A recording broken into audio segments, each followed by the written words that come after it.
The Galactic Council chamber stretched across 3 kilometers of crystalline architecture, its walls humming with the translated voices of 1,000 different species. Ambassador Zeth of the hegemony shifted his forearms impatiently as he waited for the primitive transmission to finish playing. Around him, representatives from across known space displayed various signs of boredom and dismissal. The holographic display showed a simple blue-green world orbiting an unremarkable yellow star. The being speaking wore no advanced technology, no biomodifications, no signs of proper civilization. Just organic flesh covered in basic fabric, standing in what appeared to be a crude stone structure.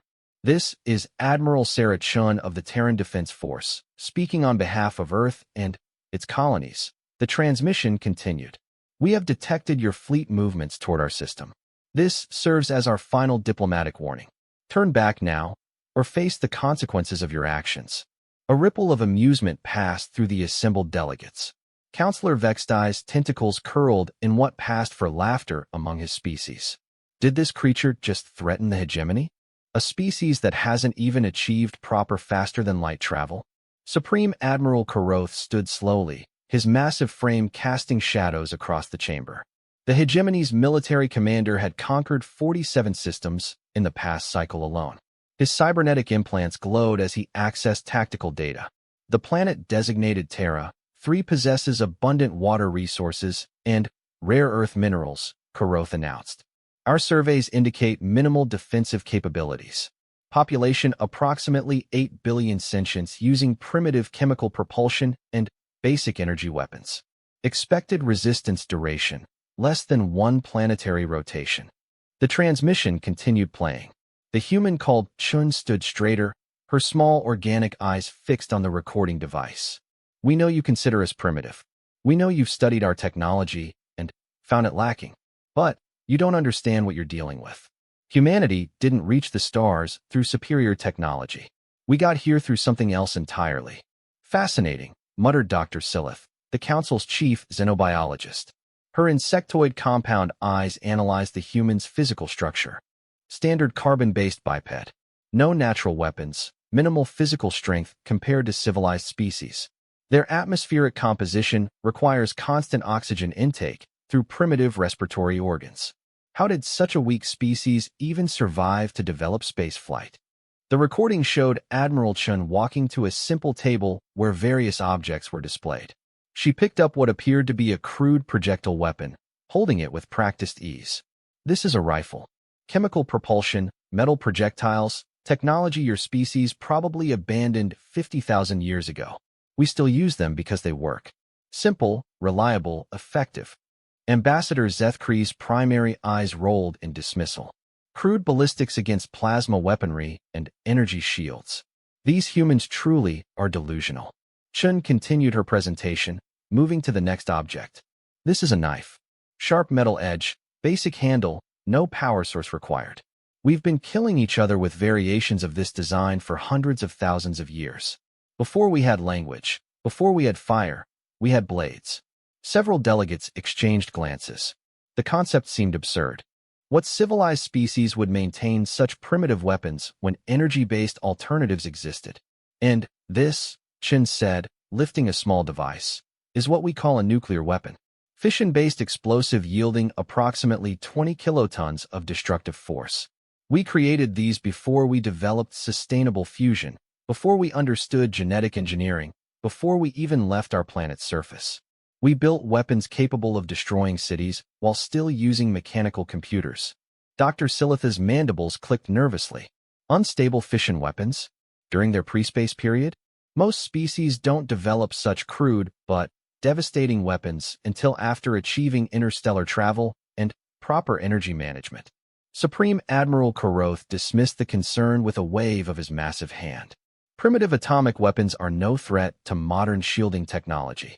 Their limited delivery systems make them tactically irrelevant. The human admiral seemed to smile, though the expression was difficult to read without proper knowledge of human facial mechanics. You're thinking like every other advanced species we've encountered.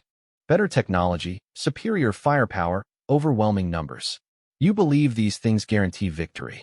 But you're missing the most important factor. She walked back to the center of the recording space, her movements precise and controlled despite lacking any obvious enhancement technology. We don't fight fair. We don't follow your rules of engagement. We don't surrender when logic dictates we should. Because humanity learned to survive on a death world that tried to kill us every single day for millions of years. The chamber fell quieter as delegates began paying closer attention. Death worlds were rare, and species that evolved on them were known for certain tendencies. Earth is a class, 12 death world, Chen continued.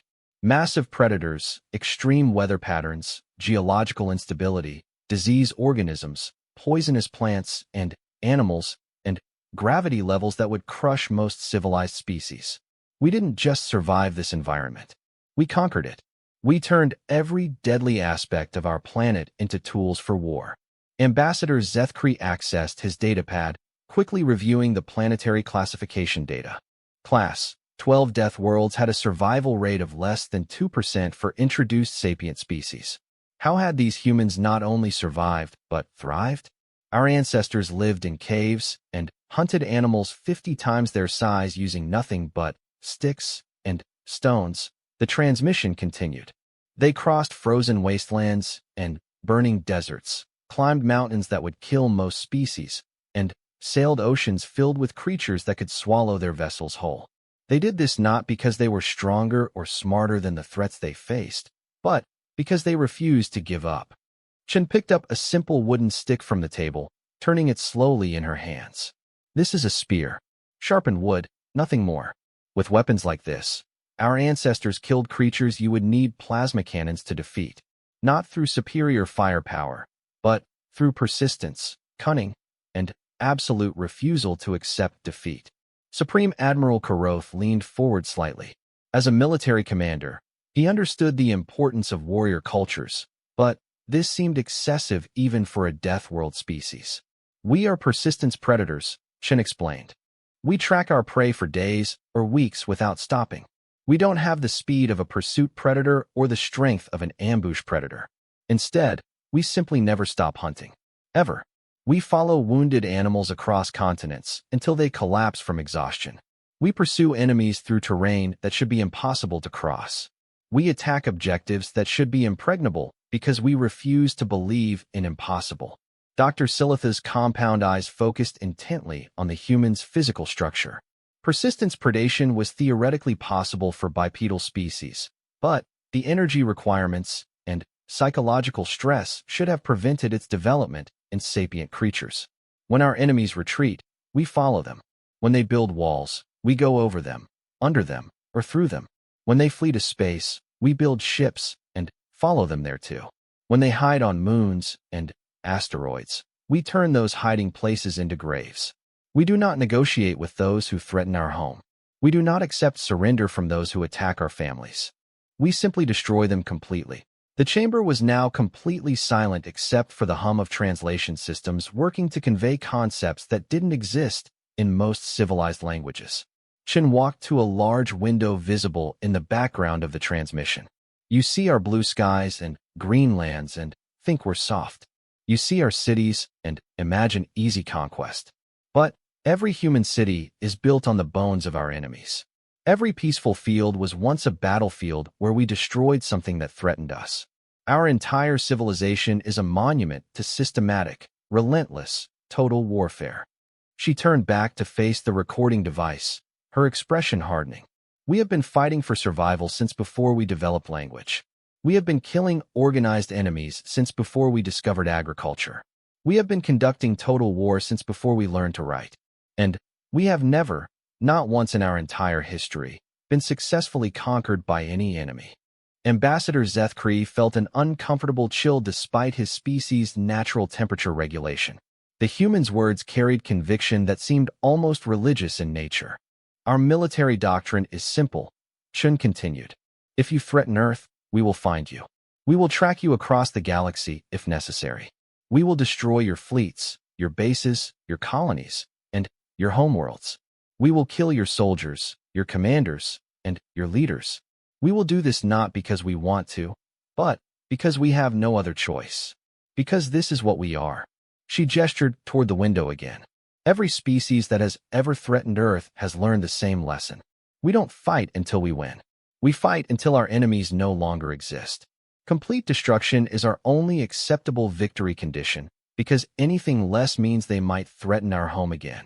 Supreme Admiral Karotha's tactical processors were now running combat simulations based on historical human conflicts. The data was disturbing. Casualty ratios that should have resulted in immediate surrender instead led to escalated human resistance. Military defeats that should have ended wars instead triggered increasingly desperate and effective counterattacks. "We know you have superior technology," Chen acknowledged. "We know your ships are faster, your weapons more powerful, your defense is stronger. But technology isn't everything. We've been studying your species for decades while you dismissed us as primitive. We know your weaknesses, your dependencies, your fears. We know how your societies function, how your economies work, how your military structures operate." The transmission showed data displays in the background, complex tactical information that seemed far more advanced than previous human technology demonstrated. "While you were laughing at our primitive weapons, we were learning to hack your computer systems. While you were dismissing our chemical rockets, we were mapping every hegemony military base within 50 light years. While you were planning our conquest, we were preparing to destroy everything you value." Dr. Silitha's mandibles clicked rapidly as she processed this information. Systematic intelligence gathering on this scale required significant resources and long-term planning. Either the humans were far more advanced than initial surveys indicated, or they possessed organizational capabilities that compensated for technological limitations. Chen moved closer to the recording device, her voice dropping to almost a whisper. "You want our resources? You think we're easy targets? Then come and take them. But understand what you're really doing. You're not invading a planet. You're declaring war on a species that has spent its entire evolutionary history perfecting the art of killing threats to its survival." The recording showed tactical displays activating around the chamber, revealing defensive positions and weapon emplacements that had been invisible in earlier scans. "Our cities aren't just population centers. They're fortresses designed to survive bombardment and conduct urban warfare indefinitely. Our civilians aren't helpless noncombatants. They're trained from childhood in weapons use, tactical thinking, and survival skills. Our children learn to fight before they learn to read because this is what survival requires." Ambassador Zeth Kree was now deeply uncomfortable. The implications of this transmission went far beyond simple military posturing. If accurate, it suggested a level of societal militarization that bordered on the pathological. "We have turned our entire solar system into a weapon," Chun continued. "Every asteroid has been seeded with kinetic kill vehicles. Every moon has been converted into a military base. Every planet has been prepared for total war. We have spent centuries preparing for exactly this situation." The transmission quality flickered slightly as massive energy signatures became visible in the background. Whatever was generating that power was orders of magnitude beyond previous human technological assessments. "This is your last chance to withdraw," Chen said, her voice carrying finality that seemed to echo through the chamber. "Turn your fleets around now, abandon your invasion plans, and never return to this system. Do this, and we will pretend this conversation never happened. Refuse, and we will show you exactly what a Death World species is capable of when you threaten their home." The recording ended abruptly, leaving the chamber in uncomfortable silence. For several long moments, no delegate spoke as they processed what they had witnessed. Finally, Supreme Admiral Karoth stood again, his cybernetic implants glowing brighter as he accessed additional tactical data. Analysis indicates exaggeration for psychological effect. No primitive species possesses the capability to threaten hegemony forces significantly. Defensive preparations are likely minimal despite claims otherwise. Ambassador Zeth Kree wasn't entirely convinced, but military doctrine was clear. The hegemony has never retreated from inferior opponents. To do so now would encourage other primitive species to resist expansion efforts. Counselor Vextai's tentacles swayed in agreement. Resource acquisition proceeds as planned. Human resistance will be minimal and brief. Dr. Silith submitted her final analysis to the Council database, noting several concerning factors, but acknowledging insufficient data to recommend operational changes. The vote was unanimous. The invasion fleet would proceed to Earth as originally planned, with expected arrival in 47 standard cycles. Admiral Chen's warning was filed away as in curiosity, nothing more than the desperate bluster of a doomed species. None of them noticed the nearly invisible monitoring probes that had been recording their entire session, transmitting every word back to a small blue world where humanity was putting the finishing touches on plans they had been developing for over a century. The galaxy was about to learn why death worlds produced the most dangerous species in known space, and why humanity's reputation for persistence was about to become a legend that would terrify civilizations for thousands of years to come. In the depths of space, the hegemony fleet adjusted course toward Earth, confident in their overwhelming superiority and certain of easy victory. Behind them, automated monitoring systems dutifully reported their movements to human intelligence networks that had been tracking every ship, every commander, and every strategic decision for decades. Admiral Sarah Chun reviewed the final transmission logs in her command center deep beneath Earth's surface. Around her, tactical displays showed the positions of forces the hegemony had never detected, weapons they couldn't imagine, and defensive preparations that turned every human world into a death trap for invading forces. The countdown had begun. In 47 days, the galaxy would discover what happened when a death world species decided that diplomacy had failed and only total war remained. Humanity was ready. They had been ready for longer than their enemies could possibly imagine. The last transmission had been sent. Now there was only waiting and the absolute certainty that some threats to human survival were about to be permanently eliminated. The Hegemony First Fleet emerged from hyperspace at the edge of the Sol system with all the confidence of a military force that had never known defeat. Admiral Karoth stood on the bridge of the flagship Inevitable Conquest, watching tactical displays populate with target information as long-range sensors mapped the primitive human defenses. Initial scan complete, Supreme Admiral, reported Navigation Officer THYSS, her scaled hands dancing across holographic controls, detecting minimal defensive installations. Several orbital platforms around the third planet, primitive missile batteries on the larger moons, and approximately 40 vessels of various configurations in defensive positions. Karoth's cybernetic implants processed the tactical data with satisfaction. The human fleet consisted primarily of chemical fuel vessels with crude kinetic weapons and limited energy shielding. Against the hegemony's 1,000-ship armada equipped with plasma cannons and quantum shields, they would last perhaps minutes. Their largest vessel appears to be approximately 800 meters in length, continued THYSS. Energy signatures suggest fusion reactors rather than proper antimatter cores. Weapon systems read as primarily projectile-based with some directed energy capabilities. The Supreme Admiral's mandibles clicked in what passed for amusement among his species. 800 meters? Our smallest destroyer is twice that size. Deploy screening forces to eliminate their pathetic fleet. Then, begin planetary bombardment procedures. This engagement should conclude within one planetary rotation. Captain Zex Mill of the Destroyer Squadron activated fleet communications. All vessels, advance to engagement range. Eliminate human resistance, and prepare for orbital bombardment. For the glory of the hegemony. The massive hegemony fleet began its inexorable advance toward Earth, weapons charging, and shields at maximum power. Behind them, the rest of the invasion force waited in hyperspace, ready to deploy ground forces once orbital resistance had been eliminated. On the bridge of the human flagship Determination, Admiral Sarah Chun watched the alien fleet approach with the calm expression of someone who had spent decades preparing for exactly this moment.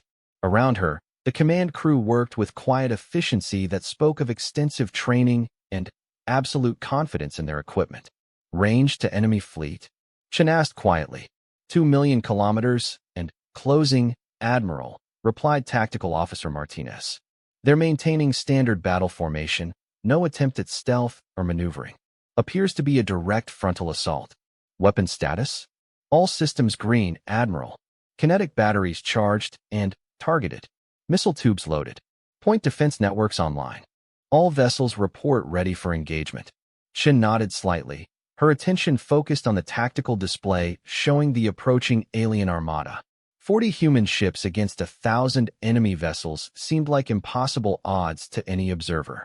The hegemony fleet outmassed the human defenders by more than 20 to 1, with individual ships that dwarfed anything in Earth's defensive fleet. But appearances could be deceiving, especially when dealing with a species that had spent centuries preparing for exactly this type of overwhelming assault. Communications, open a channel to the hegemony flagship, Chun ordered. Channel open, Admiral. Chen's image appeared on the main screen of the inevitable conquest, causing Admiral Karoth to pause his tactical preparations. The human looked remarkably calm for someone facing certain destruction. Admiral Karoth of the hegemony, Chen said formally. You have ignored our diplomatic warnings and entered our system with hostile intent. This is your final opportunity to withdraw your forces and depart in peace. Karoth's cybernetic implants glowed as he analyzed the human's bio-readings through the communications link. No signs of fear, stress, or desperation. Either this species was remarkably good at controlling their emotional responses, or they genuinely believed they could survive the coming battle. Admiral Chun of the primitive humans, Karoth replied with barely concealed contempt. Your resistance is futile. Surrender immediately, and your deaths will be quick. Continue this pointless defiance, and we will make your species suffer for generations. Chen's expression didn't change. Admiral, you have no understanding of what you're dealing with. Your intelligence reports are incomplete, your tactical assessments are flawed, and your understanding of human capabilities is dangerously inadequate. Withdraw now, or face consequences your species cannot imagine.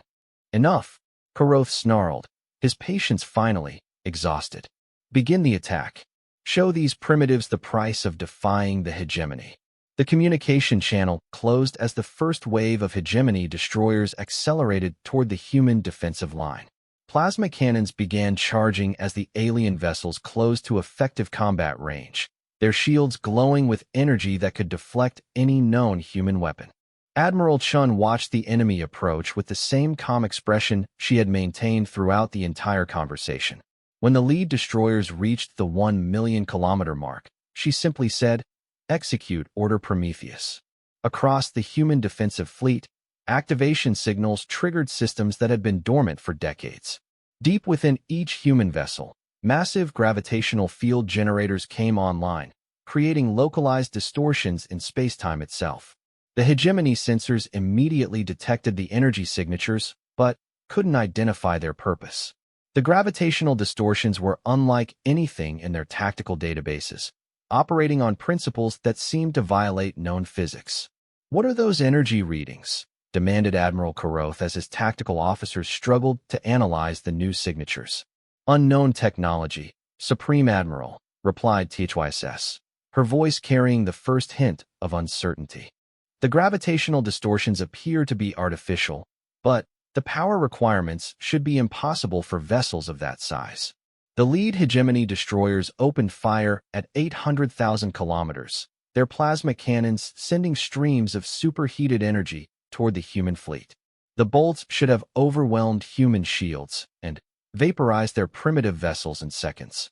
Instead, the gravitational distortions around each human ship bent space itself, deflecting the plasma streams harmlessly into empty void. The hegemony's most powerful weapons simply curved around their targets without making contact. Impossible, Karoth roared. Gravitational shielding requires massive installations and enormous power cores. How are they generating those fields from such small vessels? Admiral Chen's voice echoed across all hegemony communications frequencies, somehow bypassing their secure channels with ease. Admiral Karoth, you assumed our technology was primitive because you observed our earliest space flights and drew conclusions based on incomplete data. What you didn't realize is that we've been deliberately showing you exactly what we wanted you to see. The human fleet began moving forward, accelerating with impossible grace despite the gravitational field surrounding them. Their vessels moved like dancers, flowing around the hegemony's weapons fire with precision that seemed to anticipate every shot. While you were developing plasma weapons and quantum shields, we were working on something different, Chen continued. We learned to manipulate gravity itself, to bend space, and time to our will. Your weapons cannot hit targets that exist in folded space. The first human ships reached effective range and opened fire. Their weapons didn't fire plasma or energy beams. Instead, they launched what appeared to be simple metal projectiles at velocities that should have been impossible. The kinetic rounds struck hegemony shields and passed through them without resistance. The quantum barriers that could stop energy weapons were completely ineffective against matter moving through folded space. Projectiles that weighed only kilograms carried the kinetic energy of massive asteroids, punching through advanced armor like it was paper. The first 3 hegemony destroyers simply ceased to exist, vaporized by impacts that released more energy than small nuclear weapons. Their shields hadn't even registered the incoming projectiles. Tactical report. Kuroth screamed as his fleet began taking impossible casualties. Their projectiles are moving through dimensional space. THYSS reported, her voice breaking with panic. They're somehow firing through folded spacetime. Our shields can't stop weapons that don't exist in normal space until they hit us. Admiral Chen's image appeared again on the Hegemony flagship's main screen, her expression still calm, but now carrying a hint of satisfaction. You wanted to see human technology, Admiral? This is what a death world species creates when they spend centuries preparing for war. The human fleet spread out into attack formation, their ships moving with impossible coordination as they targeted the larger hegemony vessels. Each human ship seemed to be fighting like a pack hunter, working together to overwhelm individual enemy vessels with concentrated fire. More hegemony ships died as kinetic rounds tore through their hulls. The aliens tried to adapt their tactics, spreading out to minimize casualties and attempting to flank the human formation. But the gravitational fields made targeting impossible, and the human ships seemed to know exactly where each enemy vessel would move. They're predicting our maneuvers. Captain Zexmill reported from his destroyer. Every time we try to change position, they're already firing at where we're going to be. Admiral Kuroth's tactical implants were overloading as they tried to process the impossible battle data. His fleet was being systematically destroyed by an enemy that shouldn't have been able to scratch their shields. Worse, the humans were fighting with a level of coordination that suggested extensive real-time communication despite massive electronic countermeasures. How are they coordinating their fleet movements? He demanded. Dr. Silith, who had been monitoring the engagement from her science vessel, provided a terrifying answer. They're using quantum entanglement for instantaneous communication. Every human vessel is in constant contact with every other vessel regardless of distance or interference. They're fighting as a single organism rather than individual ships. The realization hit Admiral Kuroth like a physical blow. The humans weren't just technologically advanced, they were operating at a level of tactical sophistication that the hegemony had never encountered. Every ship knew exactly what every other ship was doing at all times, allowing for perfect coordination and tactical adaptation. All vessels, full retreat, Kuroth ordered. Fall back to hyperspace emergence point. But, as the hegemony fleet attempted to withdraw, they discovered another horrifying truth. The gravitational distortions the humans were generating had created a localized disruption in spacetime itself. Hyperspace was inaccessible within the combat area. Hyperspace generators are offline, reported Navigation Officer THYSS. The gravitational fields are preventing transition to FTL. Admiral Chen's voice carried across the battlefield with the finality of a death sentence. You came here to conquer Earth, Admiral Kuroth. Did you really think we would allow you to leave when the fight turned against you? This star system has become your grave. The human ships pressed their attack with relentless efficiency. They didn't fight like civilized species with rules of engagement and concepts of proportional response. They fought like apex predators eliminating a threat to their territory, seeking the complete destruction of every enemy vessel. Hegemony ships tried to surrender, broadcasting cessation signals and requests for mercy. The humans ignored them completely, continuing their systematic annihilation of the invasion fleet with machine-like precision. They're not accepting surrenders. Captain Zexmill screamed over the communications network as his destroyer's hull began to buckle under kinetic impacts. They're executing prisoners and destroying escape pods. Admiral Chin's response was coldly matter-of-fact. You came here to destroy our civilization, Admiral. You threatened our families, our children, our home. Did you expect mercy? Did you expect us to show you consideration you would never have given us? The hegemony's mighty First Fleet, which had conquered dozens of systems and destroyed countless civilizations, was being systematically eliminated by 40 human vessels using weapons and tactics that seemed to come from nightmare. Not a single alien ship would survive to report back to Hegemony Command. As the inevitable conquest took critical damage and began breaking apart, Admiral Karoth managed one final transmission. How? He gasped as his bridge filled with toxic atmosphere. How did a primitive species develop such capabilities? Admiral Chin's image appeared one last time on his failing screens. We told you, Admiral. We're persistence predators. We don't give up, we don't surrender, and we don't stop hunting until the threat is eliminated. You should have listened to our warning. The flagship exploded in a brilliant flash of light, taking with it the supreme admiral of the hegemony's most powerful fleet.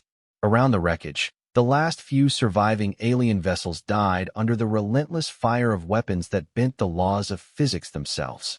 When the battle was over, 40 human ships remained operational in the debris field that had once been a 1,000-ship armada. Not a single hegemony vessel survived to escape and report the disaster. Admiral Chin stood on her bridge, watching the tactical display show nothing but wreckage and cooling plasma. Around her, the command crew maintained their professional demeanor despite having just participated in one of the most one-sided battles in galactic history. Casualty report, Chin asked quietly. Minor damage to 3 vessels, Admiral, reported Tactical Officer Martinez. No human casualties. All ships report full operational status. Chin nodded, then activated fleet communications. All vessels, begin salvage operations. Gather all useful technology and intelligence data. Science teams are to analyze hegemony equipment and determine the location of their remaining fleets. She paused, looking out at the debris field that represented the complete destruction of an enemy force that had seemed overwhelmingly superior just hours earlier. And prepare a message for transmission to hegemony space. It's time they learned what happens when you threaten a death world species that's had centuries to prepare for war. The Battle of Seoul was over. The war for humanity's survival was just beginning. In the depths of space, automated hegemony monitoring stations recorded the complete disappearance of First Fleet and began transmitting emergency alerts back to Hegemony High Command. The messages would take weeks to reach their destination, carrying news that would fundamentally change how every advanced civilization in the galaxy viewed the small blue world orbiting an unremarkable yellow star. Humanity had revealed their true capabilities at last. The age of being dismissed as primitive had ended. The age of being feared as the apex predators of known space was about to begin. The emergency session of the Galactic Council convened in chaos 3 weeks after First Fleet's disappearance. Representatives from across known space filled the crystalline chamber, their various forms of agitation creating a cacophony of alien languages that strained the translation systems to their limits. High Chancellor Mordeth called for order, his ancient voice carrying authority earned through millennia of diplomatic service. The matter before us is unprecedented in Council history. An entire hegemony battle fleet has vanished without trace while engaged in a routine subjugation operation. Ambassador Zethkri stood at his designated position, his 4 arms trembling with barely controlled emotion. High Chancellor, this was not a routine operation. 1,000 of the hegemony's finest vessels, including the flagship commanded by Supreme Admiral Karoth himself, have simply ceased to exist. No distress signals, no debris fields, no survivors. It is as if they never existed at all. Councillor Vextai's tentacles writhed with nervous energy. Preliminary investigations suggest complete destruction of all fleet elements. However, no known weapon system could accomplish such total annihilation without leaving detectable traces. Dr. Silith activated her scientific analysis displays, filling the chamber's central space with holographic data streams. Long-range sensors detected massive energy discharges in the Sol system approximately 21 standard cycles ago. The signatures were unlike anything in our databases, suggesting previously unknown technology. High Chancellor Mordeth processed this information with the methodical patience of his species. Are you suggesting that the primitive humans somehow destroyed First Fleet? The chamber erupted in disbelieving chatter. The concept seemed impossible. How could a species that hadn't even achieved proper faster-than-light travel defeat the most advanced military force in known space? The evidence is circumstantial but compelling, Dr. Silith continued. Energy readings consistent with gravitational manipulation on a massive scale, followed by complete cessation of all hegemony fleet signatures. Either the humans possess significantly more advanced technology than previously assessed, or some unknown force intervened in the conflict. Ambassador Zethkri accessed his datapad, reviewing intelligence reports that had been classified until this emergency session. Our deep cover surveillance assets in human space have maintained observation protocols for decades. However, all monitoring stations went silent approximately 6 months ago. We initially attributed this to equipment failures or natural phenomena. High Chancellor Mordeth leaned forward, his ancient eyes focusing intently on the hegemony representative. 6 months? That timing is significant. What changed in human space during that period? Unknown, High Chancellor. Our last reliable intelligence reports indicated standard human military capabilities. Chemical propulsion, kinetic weapons, basic energy shields. Nothing that could threaten advanced civilization vessels. Counselor Vextai's tentacles swayed with agitation. Perhaps the humans formed an alliance with an unknown advanced species. Some isolationist civilization that intervened to protect them. Dr. Silith's compound eyes analyzed this possibility before rejecting it. Unlikely. The energy signatures were distinctly different from any known civilization's technology. If the humans received outside assistance, it came from a source completely unknown to our scientific databases. The debate continued for hours as representatives struggled to understand how their fundamental assumptions about galactic power structures had been shattered.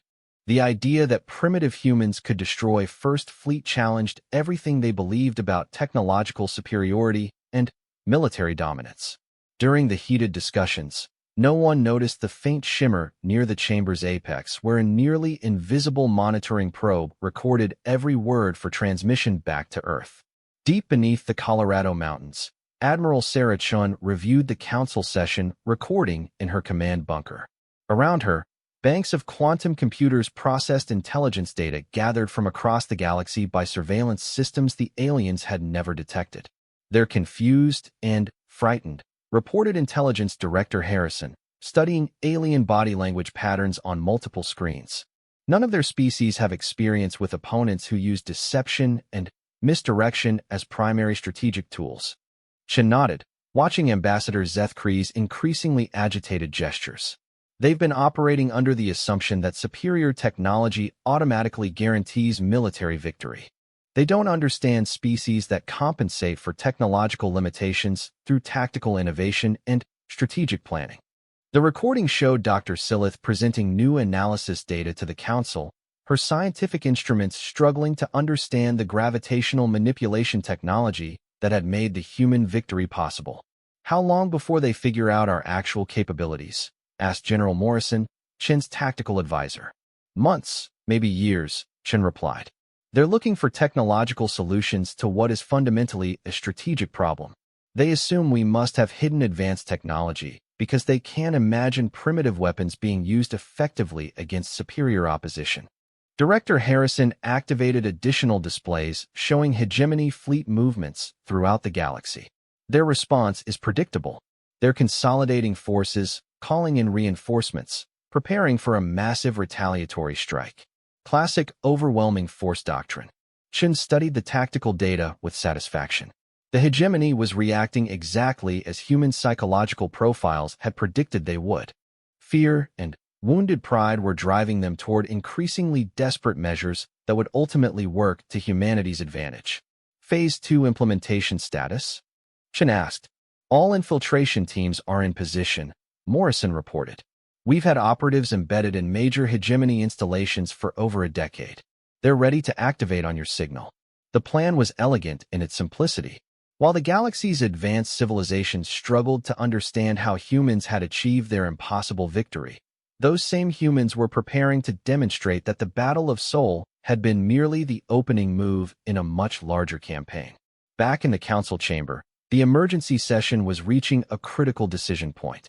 High Chancellor Mordeth had listened to hours of debate without reaching any satisfactory conclusion about First Fleet's fate. The evidence, while troubling, remains inconclusive, he announced. However, the loss of an entire battle fleet cannot be ignored. The hegemony will dispatch second and third fleets to the Sol system to investigate and, if necessary, complete the original mission. Ambassador Zeth stood straighter, his confidence returning. High Chancellor, second and third fleets combined represent over 3,000 vessels. Even if the humans somehow destroyed First Fleet through unknown means, they cannot possibly stand against such overwhelming force. The decision was unanimous. The largest military armada in galactic history would be assembled and sent to Earth to determine First Fleet's fate and complete the subjugation of humanity. No species could stand against such massive firepower, regardless of what technological surprises they might possess. The session concluded with traditional ceremonial protocols, each representative returning to their respective territories to prepare for what would surely be the final resolution of the human problem. None of them suspected that their entire discussion had been monitored, analyzed, and incorporated into human strategic planning. Admiral Chun reviewed the final intelligence reports as the hegemony's response took shape. Massive fleet movements were already beginning as the aliens marshaled forces from across their territory. The buildup would take months, giving humanity time to complete preparations that had been decades in the making. "They're playing exactly into our hands," Director Harrison observed. "Concentrating their forces, abandoning defensive positions, committing to a single massive assault. It's almost too easy." Chun wasn't so confident. "Don't underestimate them. The hegemony has conquered half the galaxy through overwhelming force tactics. Their strategy has worked against every other species they've encountered. But those other species fought conventionally," General Morrison pointed out. "They tried to match force with force, technology with technology. We're playing by completely different rules." The truth was that humanity's victory in the Battle of Sol had been achieved not through superior technology, but through superior understanding of their enemy's psychology and tactical doctrine. The gravitational manipulation systems were real, but represented only one part of a comprehensive strategy designed to exploit alien weaknesses. For over a century, human intelligence operatives had infiltrated every major civilization in the galaxy. They had studied alien military doctrine, technological capabilities, psychological profiles, and strategic limitations with the obsessive thoroughness that characterized their species. The aliens saw humans as primitive because humans had deliberately allowed them to see only primitive technology. Every space mission, every colonial expansion, every technological demonstration had been carefully calculated to reinforce alien assumptions about human limitations. Meanwhile, humanity's true technological development had proceeded in secret, guided by captured alien technology and enhanced by innovations that no other species had achieved. Death World evolution had given humans cognitive flexibility that allowed them to synthesize disparate technologies in ways their enemies couldn't predict. "Initiate Phase 2, Admiral Chun ordered. "Begin deep infiltration protocols across all hegemony territories. It's time to show them what persistence predation actually means." Across the galaxy, human operatives who had spent years blending into alien societies began activating sleeper protocols. Communications networks that the hegemony believed to be secure were systematically compromised. Military databases that should have been impenetrable were quietly accessed and copied. Strategic installations that were supposed to be invisible were mapped and targeted. The hegemony was preparing for a conventional military campaign against what they believed was a single isolated planet. What they didn't realize was that they were actually facing a distributed intelligence network that had been studying and infiltrating their civilization for decades. On research stations hidden in asteroid fields, human scientists analyzed captured alien technology and developed countermeasures for every known hegemony weapon system. In underground facilities on dozens of worlds, Human engineers manufactured equipment that appeared primitive while incorporating principles that would baffle alien physicists for centuries. The gravitational manipulation technology that had won the Battle of Seoul was just one example of humanity's approach to warfare. They didn't try to build better versions of alien technology. Instead, they developed completely different solutions to the same problems, creating weapons and defenses that operated on principles their enemies couldn't understand or counter. As the weeks passed, the hegemony's massive fleet buildup continued. Second and third fleets were being reinforced with additional vessels from across hegemony space. The final armada would include over 5,000 ships carrying enough firepower to sterilize entire solar systems. Ambassador Zethkri reviewed the fleet manifests with satisfaction. This time there would be no mysterious disappearances, no inexplicable defeats. The humans would be overwhelmed through sheer weight of numbers and firepower that could not possibly be countered by any conceivable technology. But in deep space monitoring stations that the hegemony had never detected, human observers tracked every ship movement, cataloged every weapon system, and identified every weak point in the massive fleet structure. When the aliens finally attacked, humanity would be ready with countermeasures specifically designed to exploit the tactical limitations of overwhelming force doctrine. Admiral Chen stood before a massive holographic display showing the positions of hegemony forces throughout the galaxy. Red indicators marked fleet concentrations, blue showed supply lines, and green identified critical infrastructure that maintained the alien civilization's military capability. They're stripping defensive forces from across their territory to concentrate everything against Earth, she observed.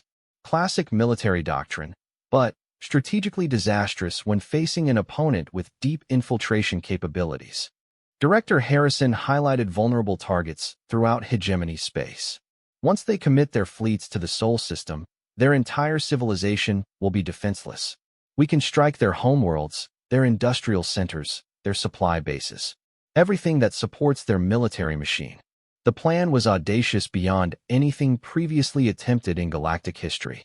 Rather than simply defending Earth against invasion, humanity intended to use the hegemony's own aggressive strategy against them.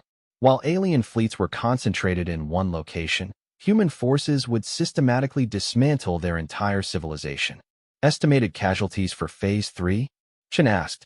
General Morrison consulted his tactical projections. Total: complete elimination of hegemony military capability and governmental structure. Civilian populations will be relocated to designated reservation worlds under human administration. The numbers were staggering. The hegemony controlled hundreds of worlds with trillions of inhabitants. Dismantling their civilization would require military operations on a scale never before contemplated. But humanity had been preparing for exactly this scenario since their first contact with galactic civilization decades earlier. Chen reviewed the final authorization protocols, knowing that her next decision would fundamentally change the balance of power throughout known space. The age of alien dominance was about to end, replaced by human expansion that would reshape the galaxy according to human values and human strategic requirements. Phase 3 authorization confirmed, she announced. Begin systematic deployment of all assets.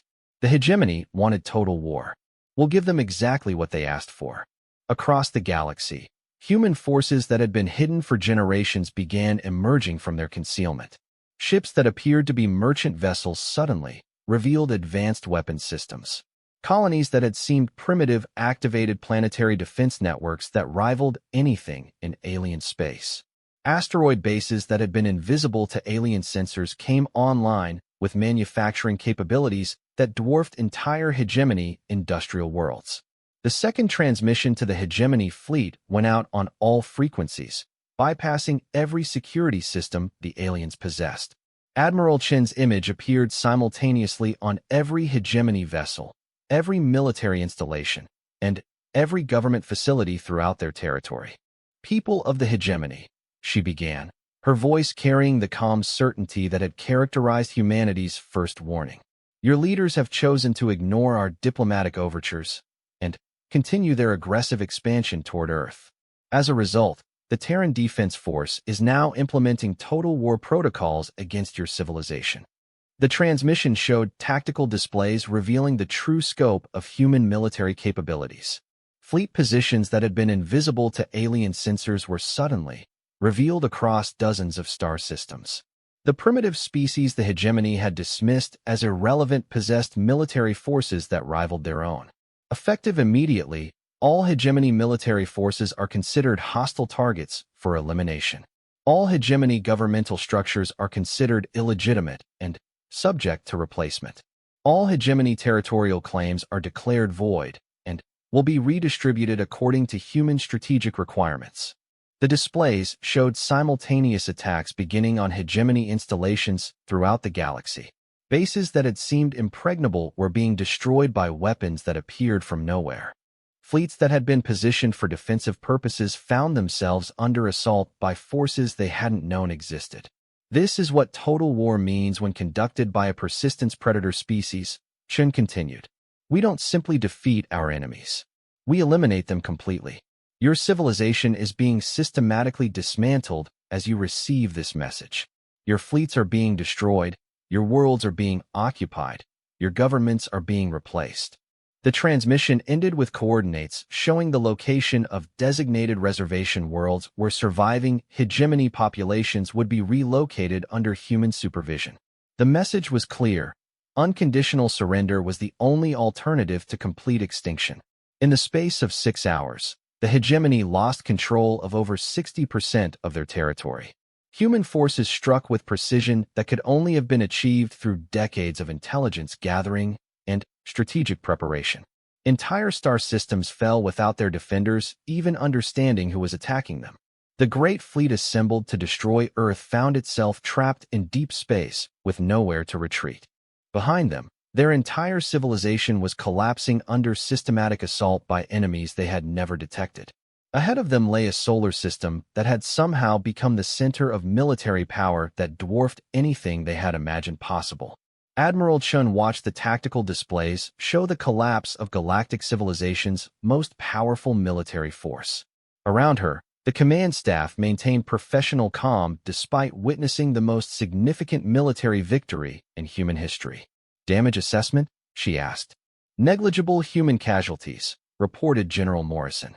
All objectives achieved within acceptable time frames. Hegemony resistance was minimal due to complete tactical surprise.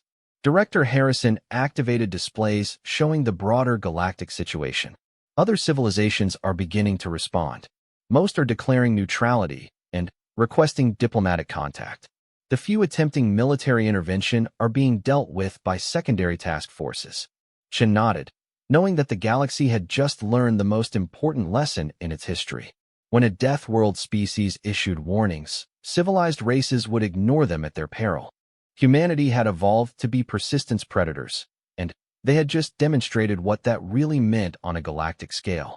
The age of human expansion had begun. The stars belonged to Earth now, and anyone who challenged that claim would discover exactly why death worlds produced the most dangerous species in known space. In the debris fields where the hegemony's mighty fleets had once existed, automated human salvage systems began collecting useful technology and resources. Nothing would be wasted. Everything would be analyzed, improved, and incorporated into humanity's ever-growing military machine. The galaxy would learn to coexist peacefully with its new apex predators, or it would be systematically replaced by civilizations that understood the value of cooperation over conquest. Either way, the threat to Earth had been permanently eliminated, just as Admiral Chun had promised in that first, ignored transmission. The last warning had been humanity's gift to the galaxy.